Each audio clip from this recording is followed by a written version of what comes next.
6:47 a.m. Your alarm rips you from that half-dream where you're finally on vacation. You hit snooze, but reality crashes in. You've been grinding for 13 years, promotions, late nights, that fancy title. You're earning more than your parents ever dreamed. But as you stare at the ceiling, that knot in your stomach tightens. Why am I still broke? Why does payday feel like a brief high before the low hits again? This isn't bad luck. It's not life happens. It's a system meticulously designed to keep you treading water, paycheck to paycheck, no matter how high you climb. Stick around because today we're exposing the salary trap. And the burning question: why do people raking in $300,000 feel the same financial squeeze as those scraping by on $30,000? Recent data from Goldman Sachs shows that about 40% of those earning $300,000 or more report living paycheck to paycheck, the same stress level as lower earners. If you're ready to break free and master the real rules of this game before your prime years slip away, hit subscribe right now. Let's dive in. The invisible drain meets Sarah. She's 34, a marketing manager pulling $85,000 a year, top 20% of earners in America. Sounds solid, right? But every 2 weeks after her paycheck hits, she's left with exactly $48 in her checking account. 48 bucks, enough for a tank of gas, maybe a grocery run, but not freedom. How does this happen? It's the illusion of prosperity through fragmentation. Before Sarah even logs into her bank app, her money's already sliced and diced into invisible channels. Rent, auto-deducted; car payment, sucked out; student loans, gone; subscriptions, Netflix, gym, that meal kit you forgot about, they nibble away in the background. By the time she sees her take-home, it's not prosperity. It's just enough comfort to quiet the questions. And Sarah's not alone. According to 2025 reports from Lending Club and PYMNTS, 62% of all U.S. adults, including many in higher brackets, live paycheck to paycheck. I get it, Sarah's you, or your friend, or that coworker who seems put together but confides over coffee they're one emergency away from maxing cards. The system doesn't steal your money outright. It fragments it so subtly you blame yourself. I must be bad with money, you think. But no, it's engineered this way. Banks, lenders, marketers, they thrive on your autopilot spending. Sarah's story isn't unique, it's the blueprint. And if you're nodding, feeling that empathy mixed with a spark of anger, good. That's the first step out. The golden handcuffs mechanism. Now, let's talk about the system's second trap: lifestyle inflation.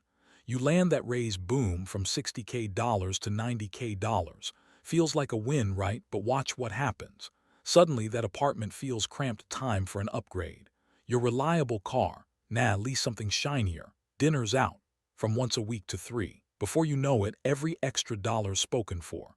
Studies show many Americans absorb 50–70% of their raises into lifestyle upgrades, often without realizing it. I call this the golden handcuffs. They're shiny, they feel luxurious, but they're chains. A higher salary doesn't free you, it tightens the noose. Why? Because now you're locked into a lifestyle you can't sustain without that exact job. Quit.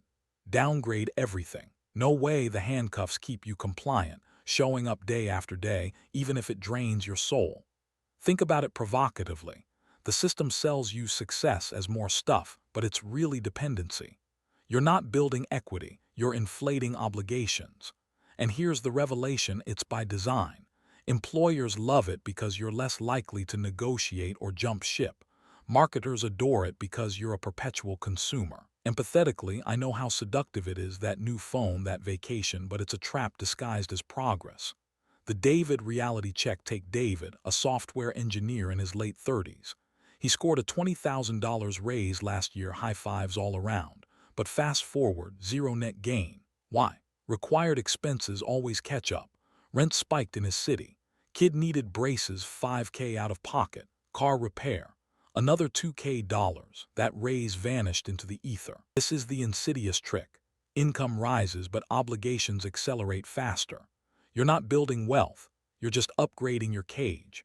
Provocatively, even among six-figure earners, a 2025 Harris poll found that 64% say six figures is now survival mode, not wealth, just covering costs. David thought more money meant security, but it meant more bills. Provocatively, the system counts on this. It keeps the economy churning but you stagnant. Empathetically, David's exhaustion is real. He's talented, hardworking, yet trapped in a cycle that feels endless. Revelation. It's not about earning more, it's about the gap between income and outflow. If that gap's zero, you're broke no matter the salary. Survival test. All right, time for a gut check, the 1-month crisis metric. If you quit your job tomorrow, no severance, no safety net, how many months could you survive without dipping into debt or selling everything? Be honest. If it's less than 3, you're in the trap. Shocking stat. Recent surveys show that even among professionals, many have minimal emergency savings, with some reports indicating 40–50% of higher earners struggle to cover just a few months without income. Provocatively, this is engineered vulnerability. It keeps you loyal to the system. Empathetically, I know the fear, that what if whisper at night. But here's the revelation: this test exposes the illusion. High income feels safe until it doesn't. Share in the comments, what's your survival number? Let's make this viral. Tag a friend who's in denial. The escape plan, the solution: enough exposure, let's escape. First, stop confusing income with wealth. Income's temporary, a job loss and poof. Wealth's permanent, savings, investments, assets that work for you. The plan: attack the gap. Intentionally keep expenses lower than income. Track every dollar. Apps like YNAB make it easy. Cut the invisible drains. Audit subscriptions, negotiate bills, buy used. Provocatively, this rebels against the system. You're saying no to the handcuffs. Here are real-world examples of people who have broken free.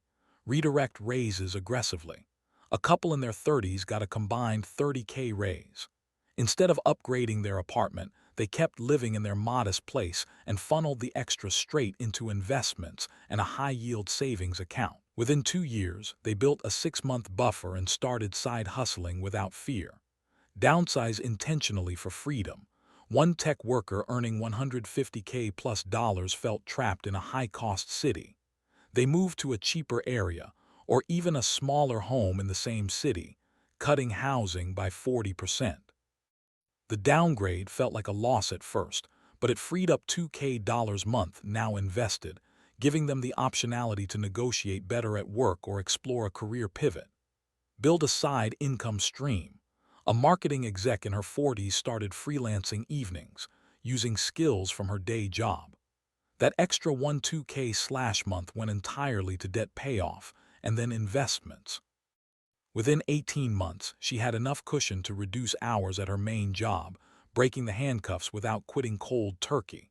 Automate. Pay yourself first. Many who have escaped set up auto transfers. 20–30% of every paycheck hits savings investments before they even see it. One high-earner couple treated bonuses as invisible, straight to index funds. Over time, this compounded into real wealth, turning their salary from a trap into a launchpad. Build optionality. Aim for 3–6 months of expenses in a high-yield savings. This changes everything psychologically. Suddenly, you're not desperate. You can negotiate raises, switch jobs, or start that side hustle without fear. Federal Reserve data shows only about 55% of adults have 3 months' expenses saved, but hitting this benchmark dramatically reduces financial distress. Empathetically, start small. Redirect 10% of your next raise straight to savings. Watch the momentum build. Revelation. True freedom isn't a bigger paycheck, it's independence from needing one. You're not just surviving, you're thriving on your terms. The salary trap is sophisticated, empathetic to your struggle, provocative in its design, revelatory once exposed. But it's not inescapable. Shift from earning more to owning more. Become independent of that paycheck. Your future self, ceiling starring at 6:47 a.m. depends on it. If this hit home, comment your survival months or which escape example you'll try first, and subscribe for more traps exposed. Thanks for watching. Go build that gap. And hit that subscribe button. Watch next. The debt snowball myth.